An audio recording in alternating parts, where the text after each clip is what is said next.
In the previous lesson, we discussed the three most important qualities of a good keyword. In this video, we're looking at a specific type of keyword that is the key to SEO success: long-tail keywords. This dinosaur represents all possible keywords. At the top of his head are keywords with a high search volume, meaning a lot of people are searching for those keywords. Usually this means that there is a lot of competition for these keywords as well. In other words, many authoritative websites that already target these keywords, which makes it more difficult for us to beat the competition and rank for those keywords. These keywords are often very broad and general.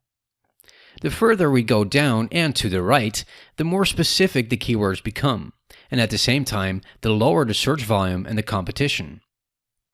In the tail of the dinosaur, we have very specific keywords with low search volume and low competition. This image represents the search demand curve and is similar to the image of the dinosaur. At the top of the graph, we have very broad, general keywords that millions of people are searching for every month. The competition for these keywords is high. An example of such a keyword would be bike. There are more than 1.9 million searches every month in Google for the keyword bike. My keyword tool, KW Finder, indicates that the keyword difficulty for this keyword is high. It will be hard to rank for. The graph ends in the long tail of the search curve. Here you will find more specific keywords with low search volume and competition. For example, the search query cheap mountain bikes Glasgow. There are only 10 searches per month in Google for this keyword, but the competition is low, and KW Finder gives it a keyword difficulty of 18, meaning it will be relatively easy to rank for. It is often said that long-tail keywords always consist of multiple words, but that's not true. The correct definition of long-tail keywords is simply keywords with a low search volume. This will often be several words, but this is not necessarily the case. More words does not always equal a lower search volume.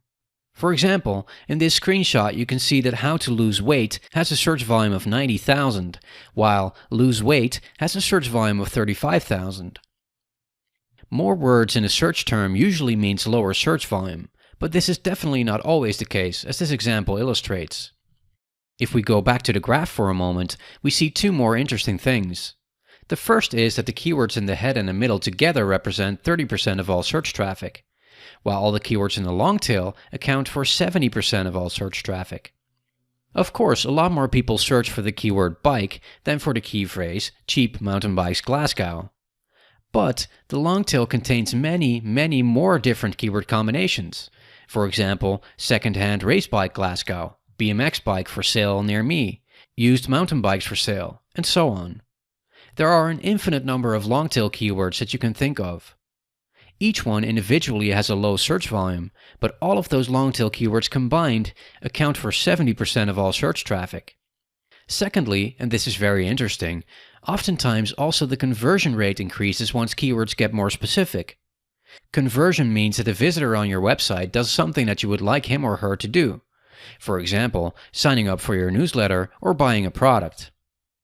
If someone types in a very general keyword like bike, we really don't know what that person wants. It is a very broad search term, and we don't know whether this person is interested in buying a bike, or maybe watching a video of a bike race, or information on how to build a bike.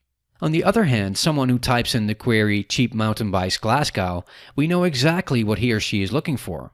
If this person ends up at the website of our bicycle shop, there's a much higher chance that we will actually sell a bike.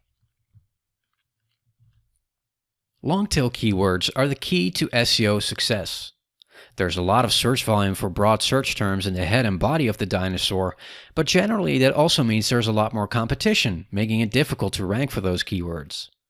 In the long tail, we find more specific keywords that usually also have lower competition, making it easier to rank for. In many cases, these keywords are also more interesting from a conversion perspective, as they are more specific and we can more easily see what the search intent behind the query is. The conclusion is that head keywords are usually not the best ones to pick. They tend to be very broad and have a lot of competition. Long-tail keywords, on the other hand, have less search volume, but they also tend to be more specific, have less competition, and often have a higher conversion rate. Over time, as your website gains more authority, you will see that you will also start to rank for more general, competitive search terms. If you optimize a web page on your site for a long-tail keyword, you can also eventually start ranking for more general search terms. For example, if your web page targets the search term red golf shirts for men, and that page offers a wide choice of products and becomes very popular, there's a chance that you will also start ranking for the keyword red shirts. You start small, and once your website gains more authority, you can also start ranking for more general and more competitive keywords. So if you want to reach SEO success, focus on the long-tail keywords. These keywords have lower search volume, but tend to have a higher conversion rate and low competition, meaning it will be easier to rank for them in the search engines. In the next lessons, I will show you how to find the best long-tail keywords for your website.